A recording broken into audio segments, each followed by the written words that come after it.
بارگاہ رسالت معاب صلی اللہ تعالی علیہ وسلم میں درود پاک کا ہدیہ پیش کریں۔ اللہم صلی علی سیدنا و مولانا محمد معدن الجود والکرم وآلہ واصحابہ الکرام وابنہ الکریم وبارک وسلم صلاة دائمتا سرمدا ابدا۔ عزیزان گرامی وقار، انسان کو اللہ تبارک و تعالیٰ نے جو خصوصیات عطا کی ہیں اس میں خاص طور پر زبان اور بیان کی خصوصیت بہت اہم ہے۔ شیخ سعدی رحمۃ اللہ تعالی علیہ فرماتے ہیں، تا مرد سخن نہ گفتہ باشد، عیب و ہنرش نہ ہفتہ باشد۔ جب تک آدمی بات نہیں کرتا اس کی اچھائی بھی چھپی رہتی ہے، برائی بھی چھپی رہتی ہے۔ انسان اپنے کلام سے، اپنی بات سے سمجھ میں آ جاتا ہے کہ کس کیٹیگری کا ہے، کس لیول کا ہے۔ اس کی گفتگو کے آداب اس کی حقیقت بتاتے ہیں، بلکہ یہاں تک کہ اس کے نسب کا بھی پتہ لگا لیا جاتا ہے اور اس کی تربیت کا بھی اندازہ ہو جاتا ہے۔ حضرت لقمان حکیم سے پوچھا گیا نیکی کس کا نام ہے، تو آپ نے فرمایا دو چیزیں اور بہت چھوٹی ہیں۔ نیکی دو چیزیں ہیں جو بہت چھوٹی ہیں۔ کہا کیا ہے؟ کہا کہ ملاقات میں لوگ اپنے بھائیوں سے مسکرانا اور نرم گفتگو کرنا۔ ساری نیکیوں کی جڑ ہے یہ، نرم گفتگو کرنا اور لوگوں سے خندہ پیشانی کے ساتھ مسکرا کر ملاقات کرنا۔ لیکن میرے عزیزو، یہ دو چیزیں بناوٹی تو بہت سارے لوگوں کے ساتھ آ سکتی ہیں، اخلاق تصنع جس کو کہتے تکلف کے ساتھ بہت سارے لوگوں کے ساتھ آ سکتی ہیں، لیکن حقیقت میں جس انسان کی طبیعت میں یہ دو چیزیں ہونی چاہیے وہ کب سمجھ میں آتی ہیں؟ اس وقت جو مولا علی کرم اللہ وجہہ الکریم نے فرمایا کسی انسان کو اس کی حقیقت دیکھنا ہو تو غصے کے عالم میں اسے دیکھو۔ وہ اپنے آپے سے باہر ہوتا ہے یا اپنے مزاج کے خلاف کس طرح بات کو سن کر کے تحمل رکھتا ہے۔ سب سے بڑا پہلوان وہ ہے جس نے اپنے غصے کو کنٹرول کیا اور اپنی زبان پر قابو پا لیا، ورنہ یہ وہ لمحہ ہے جب انسان پھٹ پڑتا ہے، جو دل کے اندر ہے سب کہہ جاتا ہے۔ آپ کو میں بتاؤں، نبی کریم صلی اللہ تعالی علیہ وسلم کے عظیم اخلاق کریمہ، بخاری شریف کی حدیث ہے، حضور مسجد نبوی میں تشریف فرما ہے۔ اس وقت مسجد نبوی، آج ہو سکتا ہے آپ کے ذہن میں جو امیج ہے مسجد نبوی کی، بہت بڑی عالی شان مسجد، لیکن وہ زمانہ نبوی میں اس طرح کی نہیں ہے۔ کچی دیواریں تھی، اوپر چھپر کے چھت پڑے ہوئے تھے اور مٹی کی زمین تھی۔ یہ مسجد نبوی کی شکل اس زمانے میں حضور اکرم صلی اللہ تعالی علیہ وسلم اپنے صحابہ کے ساتھ بیٹھے ہیں۔ ایک دیہات کا رہنے والا شخص آیا۔ ایک بات یاد رکھیں کہ دیہات میں، گاؤں میں رہنے والوں کے اخلاق اور تمیز میں بڑا فرق ہوتا ہے، ان کے ہاں آداب کی کمی ہوتی ہے۔ وہ شخص آیا اور مسجد نبوی میں آ کر حضور صلی اللہ علیہ وسلم سے کچھ بات چیت کیا اور تھوڑی دیر کے بعد مسجد میں ہی کھڑے ہو کر پیشاب کرنا شروع کیا۔ بخاری شریف میں یہ حدیث موجود ہے۔ جب مسجد نبوی میں کھڑے ہو کر پیشاب کرے تو صحابہ اکرام سب دیکھ کر کے دوڑانے لگ گئے، خذوہ خذوہ، پکڑو اس کو، پکڑو اس کو، اور صحابہ دوڑاتے تھے، وہ پیشاب کرتے ہوئے بھاگتا تھا پوری مسجد میں۔ نبی پاک صلی اللہ تعالی علیہ وسلم نے فرمایا دعوہ، چھوڑ دو اس کو، کر لینے دو، پیشاب کر رہا ہے مسجد میں، چھوڑ دو اس کو۔ جب وہ صحابہ اکرام حضور کا حکم سنتے ہیں سب پیچھے ہٹ گئے۔ تھوڑی دیر کے بعد نبی کریم صلی اللہ تعالی علیہ وسلم نے صحابہ سے فرمایا پانی کے ڈول بھر کر کے لائے جائیں۔ صحابہ سے ہی منگوایا، پانی کے ڈول بھر کر کے لائے گئے اور مسجد نبوی کے میدان میں فرش پر بہایا گیا اور صاف کیا گیا۔ اب وہ شخص نہایت ہی ڈرا سہما کھڑا تھا، میرے ساتھ کیا ہوگا پتہ نہیں، میں نے پیشاب کیا، اب مجھے یہ لوگ قتل کر ڈالیں۔ نبی کریم صلی اللہ تعالی علیہ وسلم نے قریب بلایا اور فرمایا، نہایت نرم گفتگو کے ساتھ حضور فرماتے ہیں یہ اللہ کا گھر ہے، یہاں پیشاب نہیں پیشانیاں رکھی جاتی ہیں. بس یہ جملہ ہے، بخاری شریف میں موجود ہے. یہاں عبادت کی جاتی ہے. اتنا کہہ کر رخصت ہو گئے، رخصت کر دیا. وہ دیہات سے آیا ہوا جو نوجوان تھا یا شخص تھا، باہر نکلتے ہی وہ کلمہ طیبہ پڑھ کر حضور کی غلامی میں شامل ہوا. میں نے وہ بلند عالی اخلاق نہیں دیکھے. نبی کریم صلی اللہ علیہ وسلم کے بارے میں قرآن کہتا ہے فَبِمَا رَحْمَةٍ مِّنَ اللَّهِ لِنْتَ لَهُمْ، اللہ کی رحمت سے آپ لوگوں کے لیے نرم ہیں، اس لیے لوگ آپ کے ارد گرد لگے ہوئے رہتے ہیں. وَلَوْ كُنْتَ فَظًّا غَلِيظَ الْقَلْبِ لَانْفَضُّوا مِنْ حَوْلِكَ، اے رسول اگر آپ سخت دل ہو جائیں تو پھر یہ سب چھٹ جائیں گے، آپ سے دور ہو جائیں گے. اس رسول کے لیے جب کہا گیا ہے کہ اگر آپ سخت ہو جائیں تو لوگ چھوڑ کر کے دور ہو جائیں گے، تو ہمارے اور آپ کے لیے کس قدر لہجے کی پابندی ضروری ہے. ہاں عزیزان گرام وقار، اپنی گفتگو، اپنے کلام، اپنی بات چیت سے آپ اپنے سلیقے بتاتے ہیں. گالی گلوچ کرتے ہوئے جن کی صبح شامیں ہوتی ہیں ان کو دیکھ کر کے ہی پہچان میں آ جاتا ہے کس گھر سے یہ تعلق رکھتا ہے، کہاں ان کی تربیت ہوئی ہے، کس طرح ان کے آداب سکھائے گئے. اسی لیے میرے عزیزو، بچوں کو آوارہ بھی نہ چھوڑ دینا کہ وہ اپنی زبان گلی کوچوں سے سیکھ کر کے جائیں. کل کو ہوگا یہ کہ اس کی زبان کی وجہ سے لوگ تمہیں تان و تشنیع کریں گے، اس کا باپ ایسا ہوگا اس لیے بچہ ایسا ہے، اس کی ماں اس طرح ہوگی اس لیے اس کی گفتگو ایسی ہے. کیونکہ موسٹلی زیادہ طور پر بچے اپنے ماں باپ کے اخلاق کو نقل کرتے ہیں، ٹرانسفر ہوتی چلی جاتی ہیں. ایک بار حضور اکرم صلی اللہ تعالی علیہ وسلم مسجد نبوی سے باہر نکل کر جا رہے ہیں. توجہ میرے عزیز ہو، اخلاق کہاں دکھانے چاہیے اور ہماری بات چیت کے انداز ہمیں کہاں ہونا چاہیے میں آپ کو بتاؤں. حضور تشریف لے کر جا رہے ہیں، صحابہ اکرام کھڑے تھے حضور کے اطراف. مدینہ طیبہ کی ایک بوڑھی خاتون جس کا ذہنی توازن کھویا ہوا ہے، یعنی وہ دماغی طور پر ڈسیبل ہے، اور وہ آئی جا رہی تھی. لوگ جب بھی اس کو دیکھتے راستہ کاٹ لیتے، وہ جس کو بھی پکڑتی تھی سنانا شروع کرتی تھی، جو منہ میں آئے بکنے لگ جائے، اور لوگوں کو تنگی محسوس ہونے لگتی. صحابہ نے دیکھا کہ یہ عورت آ رہی ہے، حضور کی طرف آ رہی ہے، سب نے حضور صلی اللہ علیہ وسلم کو گھیر لیا اس کا راستہ روکنے کے لیے. اب آئے گی اور نبی کریم صلی اللہ علیہ وسلم کے پاس اگر زبان درازی کرنے لگ جائے، پاگل عورت ہے، اور بک بک کرنے لگ جائے، حضور پاک صلی اللہ علیہ وسلم کے ادب میں کہیں کمی نہ آ جائے. صحابہ کا یہ ہمیشہ اہتمام رہتا. حضور اکرم صلی اللہ علیہ وسلم نے دیکھا تو صحابہ سے کہا ہٹ جاؤ، اس کو آنے دو، ہٹ جاؤ، اس کا راستہ چھوڑ دو. صحابہ نے کہا یا رسول اللہ صلی اللہ علیہ وسلم، اس کا ذہنی توازن ٹھیک نہیں ہے، دماغی طور پر وہ عورت ٹھیک نہیں ہے، وہ آئے گی اور لمبی باتیں کرتی ہے، لا یعنی باتیں کرتی ہے، کہیں آپ کی شان پاک میں کوئی گستاخی نہ ہو جائے. صحابہ روک رہے تھے. حضور پاک صلی اللہ علیہ وسلم نے سختی سے فرمایا، ارشاد فرمایا ہٹ جاؤ، اس کا راستہ چھوڑ دو. مجھے پتا ہے پورے مدینے میں اس کی کوئی نہیں سنتا، میں بھی نہ سنوں تو وہ کس کو سنائے گی؟ اگر میں بھی نہ سنوں تو وہ کس کو سنائے گی؟ یہ میرے مصطفیٰ کریم صلی اللہ تعالی علیہ وسلم کے دربار عالی جاہ کی وہ بلند اخلاق کریمانہ کی ایک مثال ہے، جس کو خود میرے آقا نے فرمایا بعثت لأتمم مکارم الاخلاق. عزیزان گرام وقار، لوگوں کے آج حالات ایسے ہیں کہ اچھے لوگوں کے ساتھ اخلاق الگ دکھائے جاتے ہیں، چھوٹے لوگوں کے ساتھ اخلاق الگ دکھائے جاتے ہیں. سٹیٹس کا آدمی ہو تو اس کے ساتھ ملنے کے طریقے الگ ہیں، اور غریب کوئی آ جائے، فقیر کوئی آ جائے تو اس سے ملنے کا انداز الگ ہو جائے. یہ نہ ہو، یہ ہم سب کے لیے نصیحت ہے. اسی ممبئی کی سرزمین پر میں آپ کو بتاؤں، ایک ماہم شریف میں بزرگ حاجی صاحب ہوا کرتے تھے، آج سے تقریباً 10-12 سال پہلے کی.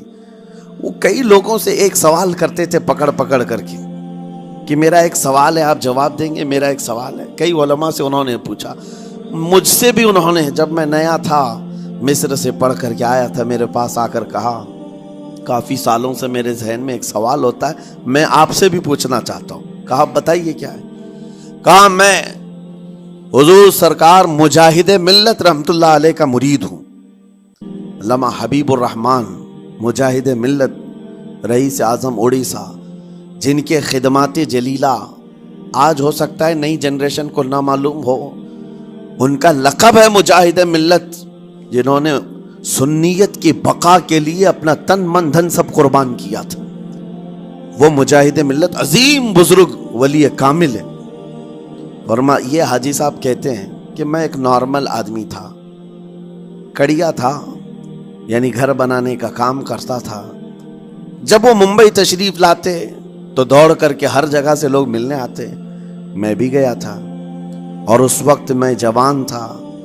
حضور مجاہد ملت رحمت اللہ علیہ کی بات وہ بتا رہے ہیں کہ لوگ لائن لگا کر کے مصافحہ کر رہے تھے، مل رہے تھے۔ جب مل رہے تھے تو پھر میرا نمبر آیا، میں ملنے کے لیے گیا۔ بزرگوں کے سب ہاتھ چومتے ہیں، یہ ہمارے سنیوں کے طریق ہیں۔ ادب، علماء ذوی الاحترام کے ہاتھوں کا بوسہ لینا یہ مستحسن ہے، یہ ہمارے آداب میں سے، معمولات اہل سنت میں سے۔ تو جب سب لوگ ان کے دست بوسی کر رہے تھے، ہاتھ چوم رہے تھے، میں بھی قریب گیا، اور جب میرا نمبر آیا میں ہاتھ چومنے کے لیے گیا تو انہوں نے میرا ہاتھ لے کر خود ہی چوم لیا۔ وہ بزرگ عالی جاہ ولی کامل جن کو دنیا مجاہد ملت کہتی ہے، میرا ہاتھ انہوں نے چوم لیا، اور میرے اندر ایسی پشیمانی تھی کہ میں کیا کروں سمجھ میں نہیں آیا۔ میں ایک معمولی سا کڑیا، اور کہاں ان کا مقام کہاں میرا۔ تو اس کے بعد وہ اس بے چینی میں رہتے تھے کہ ایسا کیوں کیا، ایسا کیوں کیا، کیونکہ پوچھنے کا موقع ہی نہیں ملا۔ ایک بزرگ تھے، انہی کے خلیفہ تھے حضور مجاہد ملت کے، انہوں نے اس کا جواب دیا۔ میرے عزیزوں کیا بہترین جواب تھا۔ حضرت مجاہد ملت رحمت اللہ تعالی علیہ یہ چاہتے تھے کہ ہزاروں لوگ ہماری تعظیم کرتے ہیں تو کہیں ہمارے دماغ میں بادشاہت کا خیال نہ آئے، ہم غریب اور فقیر کا ہاتھ چوم کر اپنے نفس کی مخالفت بھی کرتے ہیں۔ اخلاق کریمانہ دکھانے کے لیے اسٹیٹس والوں کے ساتھ ہی نہیں، غربا فقراء کے ساتھ بھی وہ اخلاق ہو۔ نبی کریم صلی اللہ تعالی علیہ وسلم کے وہ آداب آج اگر آپ اپنا لیں، بہت ساری کڑوی چیزیں ویسی ختم ہو جائیں۔ آج ممبئی کی سرزمین پر سب سے بڑا یہ چیلنج ہے بات کرنے میں، نوجوانوں کے تو آج پارے چڑھے ہوئے ہوتے ہیں، ان سے کوئی بھی بات کر لے، جس تیور میں یہ بات کرتے ہیں ایسا لگتا ہے کہ ابھی لڑائی ہو جائے گی، ابھی جھگڑا ہو جائے گا۔ اس کی عادت سی بن گئی ہے۔ آپ کو پتہ ہے فرمایا گیا، عربی کا قول ہے جراحت السنان لها التیام ولا یلتام ما جرح اللسان۔ تلوار سے، چاقو سے دیا ہوا زخم سوکھ سکتا ہے، زبان سے دیا ہوا زخم کبھی نہیں سوکھتا۔ زبان سے دیا ہوا زخم نہیں سوکھتا۔ بولنے سے پہلے 1000 بار اس بات کو خیال ہونا چاہیے کہ میں جس کو بول رہا ہوں کہیں اس کا دل چھلنی تو نہیں ہو جائے۔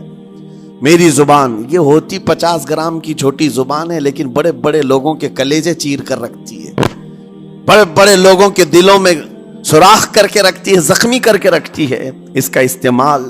اسی لیے روایت میں ملتا ہے کہ جب انسان صبح کرتا ہے تو سارے اعضاء، ہاتھ پیر آنکھ کان ناک، سارے اعضاء سب سے پہلے زبان سے یہ عرض کرتے ہیں، اس کی پناہ مانگتے ہیں، کہتے ہیں آج تو صحیح سلامت رہے گی تو ہم سب صحیح سلامت رہیں گے، اور اگر تو پھسل گئی تو عذاب ہم پر بھی ہوگا۔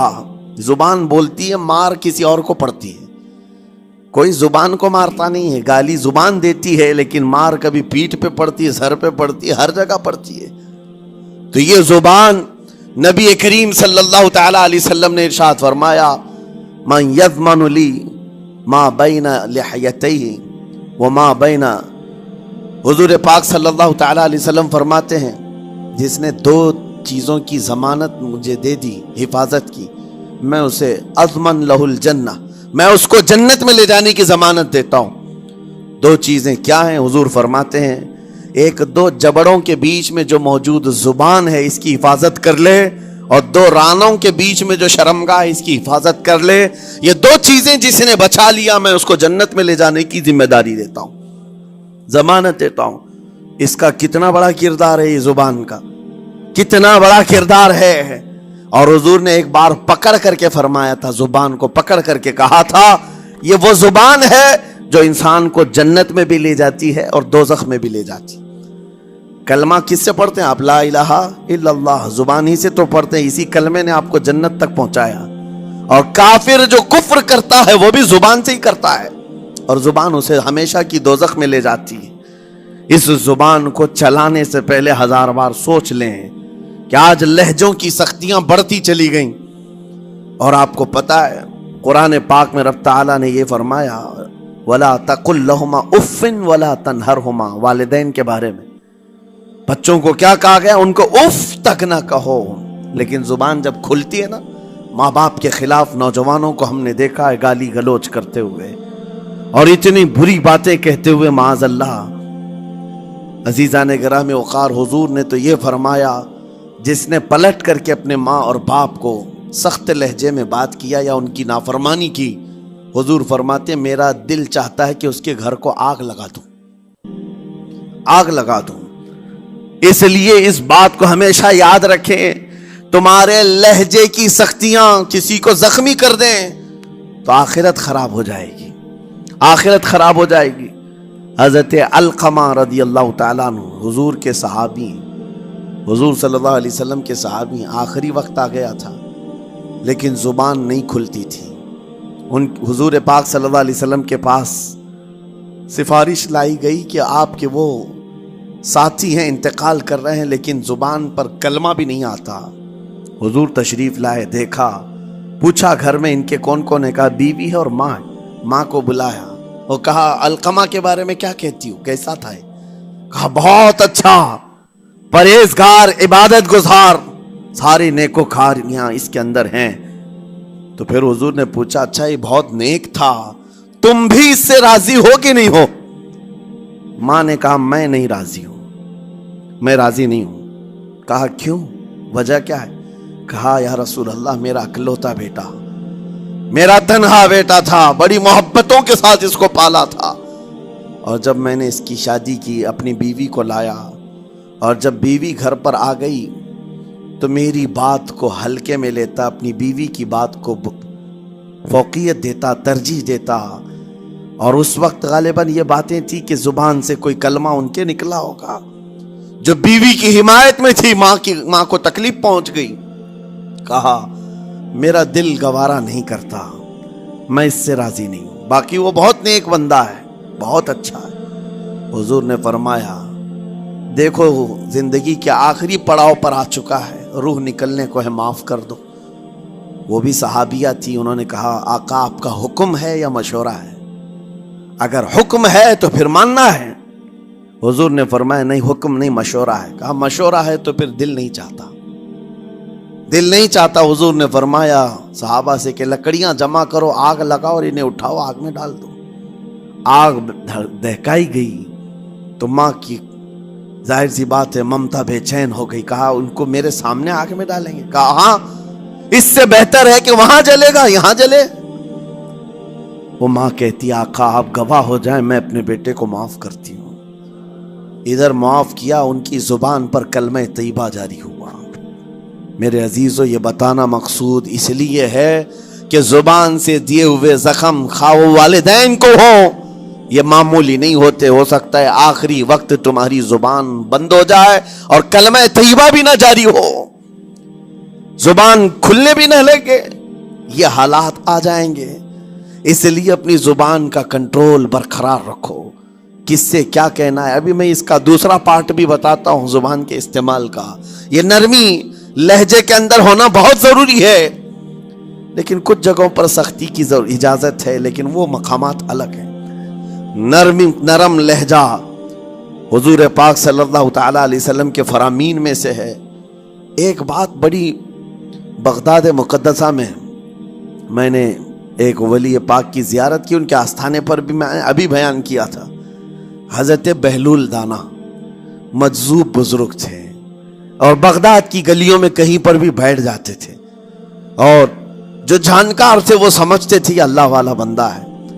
مجذوب کس کو کہتے ہیں؟ جس کی یاد الہی میں عقل فنا ہو گئی، ختم ہو گئی، اللہ کے ذکر میں اور اللہ کی یاد میں اپنے آپ کو فنا کر دیا ہے، اس کے اوپر شریعت کا قلم نہیں۔ ظاہر سی بات ہے شریعت کے سارے احکام اس پر ہیں جس کی عقل سلامت ہے۔ عاقل ہو، بالغ ہو تو نماز فرض ہے نا، عقل ہی نہیں ہے تو وہ